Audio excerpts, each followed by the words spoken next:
So let's talk about buying a house versus building a house. So personally, I have had a builder build me 3 different houses. So I have built 3 homes in my lifetime, and I've bought several that were already under construction or previously owned homes. And so I do have a little bit of experience with all of this. And then, of course, I help people buy and sell homes every single day. And on occasion, I will help someone buy a piece of property or a lot so that they can build their dream home on that piece of land. So I can tell you a little bit about all of those situations, but the main thing that I think that you need to consider if you're wondering, should I buy or should I just build a house that is going to be exactly my dream home, is that there are some differences in the costs involved.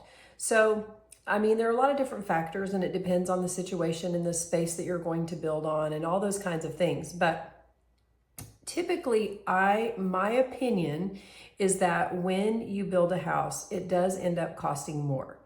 And the reason for that, I think, is because you have to buy the land or the lot, and that just depending on what you purchase and what kind of deal you get on that, or do you pay that off first before you start building? I mean, there's all these different factors involved, right? But you have to buy, land.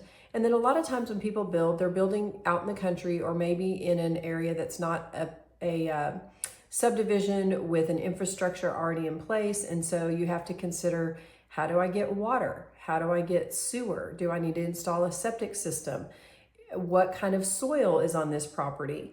You get a septic guy to come out there and test the soil and figure out exactly what type of septic system you may need if you don't have city sewer and water connected to the lot or the land that you purchase. So there's a lot of extra potential costs.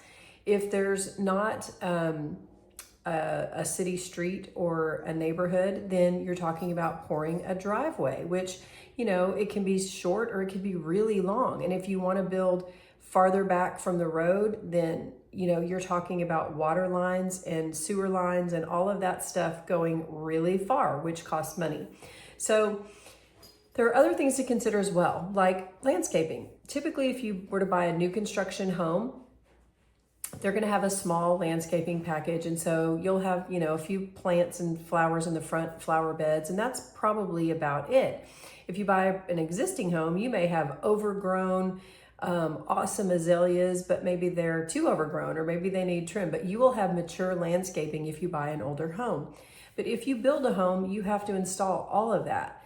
So, you just got to think about all the extra potential costs in building.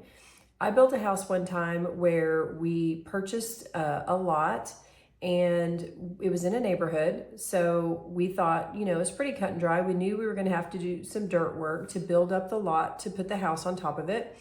And when we got under construction, turned out that we needed a retaining wall, that the yard was just not going to stay steady without a retaining wall, which back then cost like $15,000. And this was many years ago. That retaining wall would cost a whole lot more now than it did back then.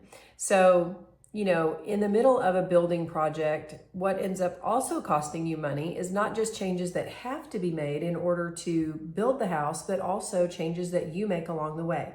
One of our best friends is a builder, and we have heard many stories about different clients who along the way, they or their designer changes their mind about something. And so, you could have ordered windows and then suddenly somebody decides we don't want those windows. Well, there's costs involved in returning those first windows and then reordering the second windows and then, paying the installer and all the things. So making changes along the way when you're building can also add up and cost you a lot of money or more than you planned on spending. So I think that in most cases, when you build a custom home, it's going to end up costing you a lot more money.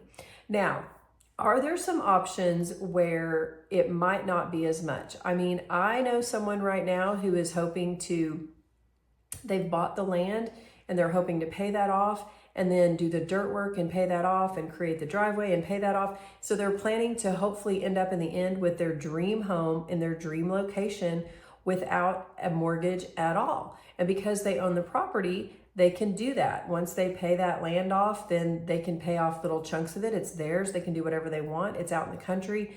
So they potentially could end up with a brand new home at the end and no mortgage. And if you consider something like a barn dominium, that might save you a little bit of money. I don't really think it's going to save you a ton of money, but it might save you a little bit of money on certain things. So there are ways to go about any situation that might save you money or cost you a little bit more money. But I do think in the end, it is probably cheaper to buy a pre-existing home. Now, what you do need to think about with a pre-existing home though, is that you don't have a warranty on all of the appliances. And I mean, you can get a home warranty, but just in general, you don't have like the builder's warranty if it's a 20-year-old home. You don't have any of that anymore. And so you potentially have some repairs that will need to be made along the way sooner than you would with a new construction home. And you can go buy a pre-existing, already built, brand new construction home that is finished and ready to buy. And there's lots of builders in our area who have those on the market. So there's lots of options when you're thinking about buying versus building. But in general, I think that buying is going to be cheaper. Buying a pre-existing home is going to be cheaper overall than building, unless maybe you do a bunch of the work yourself. But there's some complications with that as well. So that's my opinion. That's my thoughts on buying versus building. I hope it helps, and I hope you'll like and subscribe. Thanks so much. Bye-bye.